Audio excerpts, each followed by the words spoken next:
വയലാർ രാമവർമ്മ എഴുതി ദേവരാജൻ മാസ്റ്റർ ഈണമിട്ട് യേശുദാസ് ആലപിച്ച കായാമ്പൂ കണ്ണിൽ വിടരും എന്ന ഗാനം കേൾക്കാത്ത മലയാളികൾ ഉണ്ടാകില്ല. എന്നാൽ കായാമ്പൂ കണ്ടവർ എത്ര പേരുണ്ടാകും എന്ന ചോദ്യത്തിന് അപൂർവം ആളുകൾക്കേ മറുപടി ഉണ്ടാകൂ. അത്യപൂർവമായി മാത്രം കണ്ടുവരുന്ന പൂവാണ് നീല നിറത്തിൽ വിരിഞ്ഞു നിൽക്കുന്ന കായാമ്പൂ.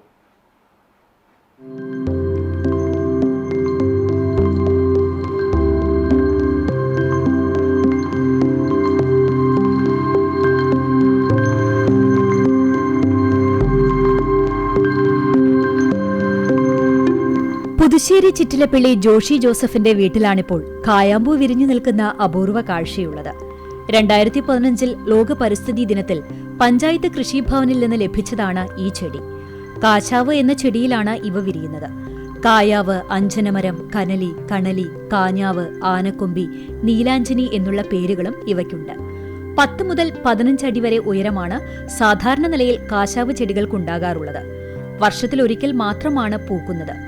പൊതുവെ ഏപ്രിൽ മാസങ്ങളിലാണ് ചെടി പൂക്കുന്നതായി കാണാറുള്ളത്. മെയ് പകുതിയോളം വരെ ഈ പൂക്കൾ ഉണ്ടാകും. മനോഹരമായ ചെറു നീലവർണ്ണത്തിലുള്ള പൂക്കൾ കുലകളായി തണ്ടിനോട് ചേർന്ന് പറ്റിപ്പിടിച്ച നിലയിലാണ് കാണപ്പെടുന്നത്. എന്നാൽ കൊഴിയാൻ തുടങ്ങുന്നതിന് മുന്നോടിയായി നീല നിറത്തിലുള്ള പൂവുകൾ ഇളം റോസ് നിറത്തിലേക്ക് മാറുന്നതായും കാണാം. ഹൈന്ദവ ദൈവസങ്കല്പത്തിലും കായാമ്പൂവിന് വലിയ പ്രാധാന്യമാണുള്ളത്. ശ്രീകൃഷ്ണന് കായാമ്പൂവിന്റെ നിറമാണ്. അതുകൊണ്ട് തന്നെ ശ്രീകൃഷ്ണന് കായാമ്പൂ വർണ്ണൻ എന്ന മറ്റൊരു പേരുമുണ്ട്. ജോഷിയുടെ വീട്ടുമുറ്റത്ത് 2015 നട്ടുപിടിപ്പിച്ച കാശാവ് ചെടി 2 വർഷം മുൻപാണ് ആദ്യമായി പൂവിട്ടത്. എല്ലാ വർഷവും കായാമ്പൂ പൂക്കൾ ഉണ്ടാകുന്നതും അപൂർവമാണ്.